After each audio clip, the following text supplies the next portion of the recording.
gaafin biraa gaafataan jimmarraa gaafate obboleessa kenna ani mana adaadaa tiyyaa jiraadhaa jira. Adaadaan tiyyatun immoo suuqa qabdi. Suuqa kanatti na dhiifattii jira. Wayita isiin na dhiifattu kana kaardii guuttadhee itti fayyadama je. Eegas immoo isitti himullee hin dagadhaa hin galmeessinelleedha. Mee wanni kun harkaa bifa kanaa wal dha'ee jira.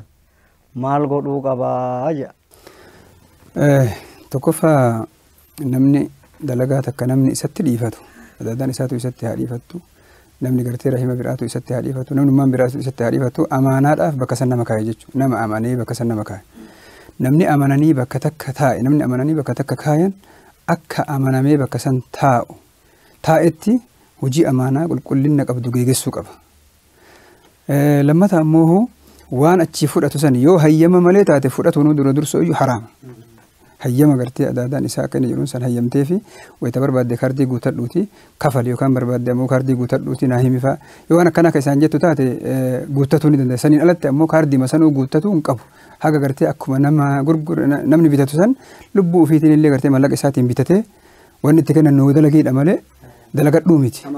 Dalagadhuu miti nuu dalagiidha. Kanaaf achi keessa taa'ee dalagatuu hin qabu. Qabeenya nama kennaati qabeenya akkanaati jechuun isarraa dogoggora. Kanaaf yoo galmeessee hin jiraatin wanni isarraa eegamu karaa lama qaba.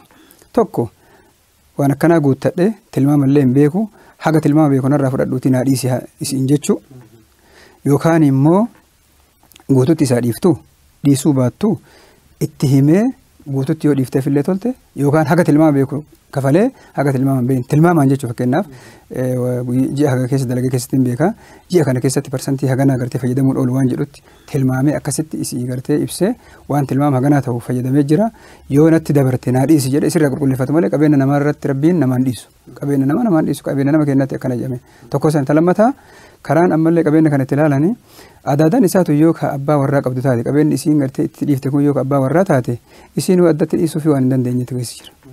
Waan kanaaf rakkoo akkanaatitti sadarkaa gartee akkanaatitti waan nama geessuuf qabeenya namni keessa nama kaa'ee fi bakka namni nama kaa'etti nama amanuu fi amanamuun waan mire akkuma isiin amante san illee akkasumatti argamuu qaba. Qabeenya nama ammoo rabbi namaan dhiisu malaan akkana godha jechuun hin taatu waan amma boodaatiif of eegee waan dalagu hunda hayyama gartee nama bakka san isa kaaheetiin qarshii takka yoo fuudhe achii gadi yoo fuudheehu millimii takka rabbiin namaan dhiisu waan qabeenya jedhamu ka inni itti fayyadamu hayyamaan malee. جزاكم الله خيرا.